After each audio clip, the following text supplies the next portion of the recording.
Hey there everyone, what's up? Back again with another impressions video. And if you haven't figured it out yet, I am on vacation this week, so I've been able to put out a lot of videos. And that's mostly due to it being too hot for me to leave the house. So that's about it. I'm just here, here at home. It's too hot to leave and I'm on vacation. So impressions videos ahoy. So here is the latest one. We're talking about this game right here. Just came out last week. This is Nekketsu Kouha Kunio-kun, Rantou Kyosoukyoku, or essentially this is a River City Ransom, and the subtitle would be Fighting Concerto, which this is a new River City Ransom game on the 3DS. It's essentially a sequel to the original River City Ransom. So if that's exciting to you, you'll probably want to listen. This is, of course, it came out last week by, it's made by Arc System Works actually, and they've done a good job. They actually did a port of River City Ransom to the 3DS also in the same kind of style. So they have a little bit of a little bit of a history with. There's also a downloadable version of that too. It's just kind of a short side story.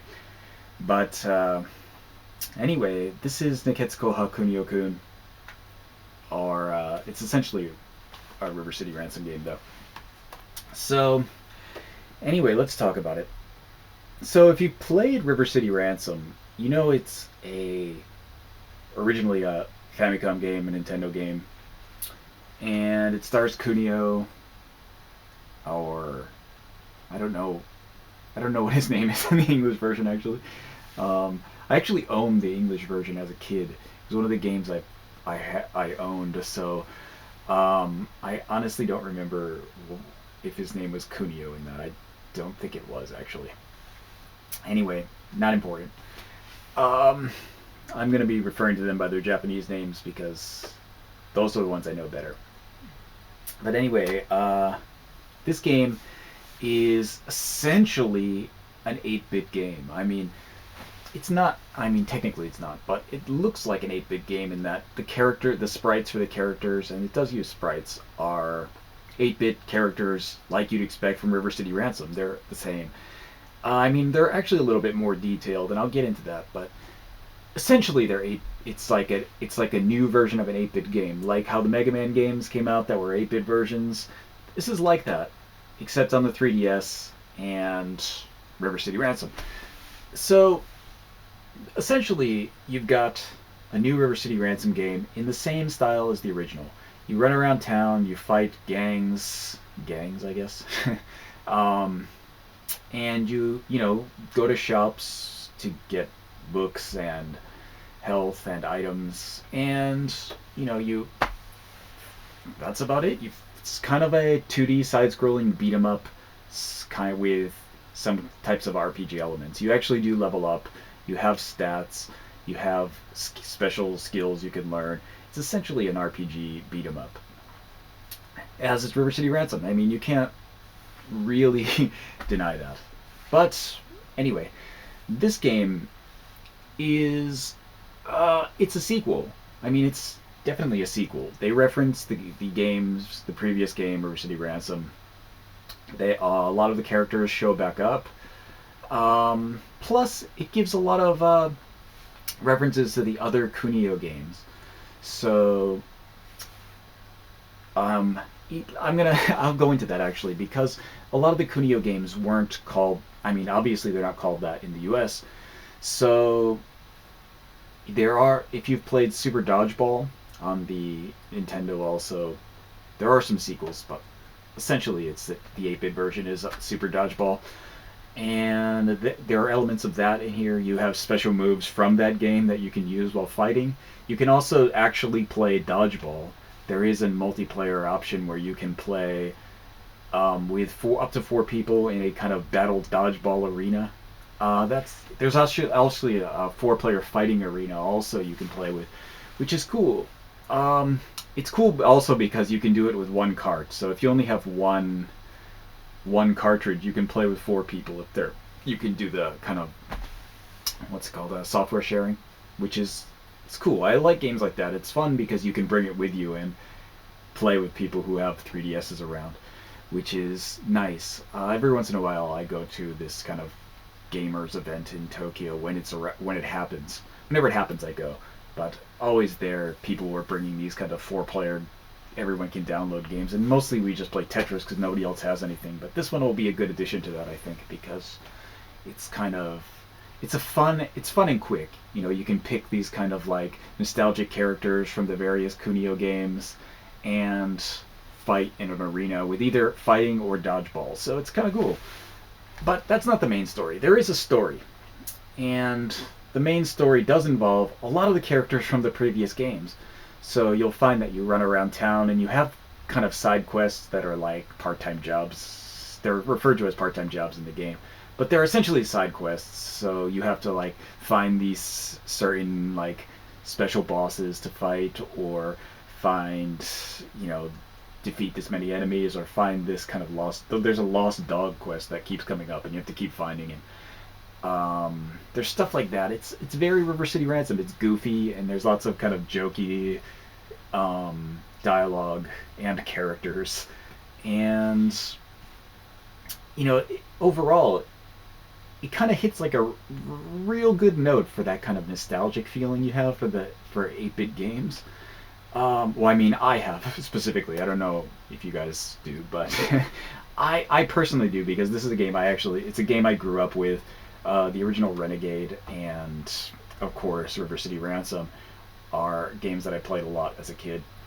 And this game kind of hits the notes there. It gets you going in that same direction, actually, because they have the same kind of feel, even though it's not the same. For example, in this game, as I was saying, it's kind of 8-bit, but not. You can move the camera, so like you can adjust the views, so it's kind of like a 2/3 down almost, but you can actually adjust it so that it's like a straight-on shot, and you can also zoom in and out, which is varying degrees of useful. It's kind of fun to actually zoom in when there's a boss battle, because if it's only one person on the screen, because you don't really have to worry about what's going on around you. But otherwise, you're probably going to be zoomed out because you can't see what's going on otherwise. But you know, it's a nice little feature, and you know, it helps the 3D-ness of it. If you use the 3D, I didn't really use it that much, but if you zoom in, it makes it a bit more noticeable. But you know, of course, it does have a lot of cameos from regular characters in the series. There's some characters from Super Dodgeball show up. Some characters from the Kunio basketball game, which I don't think was released in the US. Might have been, but I don't know. I don't think there's anybody from the World Cup or the Nintendo World Cup or the hockey game that also was around. But there's so many of those Kunio sports titles and other Kunio games that it's hard to really keep track. So there could be some that I missed. But, you know, you do have like your normal character, plus you can get a kind of helper character to come with you, and there's 3 to choose from. You'll get them in the story, but they're all like classic characters. You've got Riki and Shinji and Misuzu, who are really famous. I mean, you'll know them if you see them. But yeah, I think, you know, overall, it's a pretty good time. It didn't take that long to beat, actually. There are a lot of points, and if you do all the side quests, it takes a bit of time, but it took a couple hours to get through the entire game. And I went through it twice, because the first time you go through it, there's some story elements that you don't get. Like, you show up and one of the bosses is missing. Like, he doesn't show up and some other guy shows up in his place, and he's like this super weak boss. Like, you just destroy him. And it goes on, and you're like, did I miss something? Did I miss the boss? But actually, you did miss the boss. He doesn't show up. He's late for the appointment. But what happens is that if you play through a second time, you kind of unlock some extra conversation. So you can actually play through the story again as the different characters. You can also fight the extra boss, because if you play on the second playthrough, he shows up. He doesn't miss the appointment. So you actually can fight him. So it's useful in that it has a bit of replay value, because the story is different. What it doesn't have, which is kind of disappointing, is that in the other versions like for example, in like River City Ransom, you can play through with a different story for the other characters. Like if you play as Riki in River City Ransom, he has his own story. It's different from the main story. Whereas this game doesn't seem to have that. I didn't find anybody who had a different story. You can select and play through the regular story with them, but the story was exactly the same. So it's kind of disappointing because the other games, especially the Game Boy Advance remake, also had a bunch of extra stories, which is it's disappointing that this one didn't. But it is kind of a budget title, so I mean budget for Japan, so it's like $40 as opposed to 55 or 60. But overall, it's a lot of fun. Actually, I had a lot of fun with this.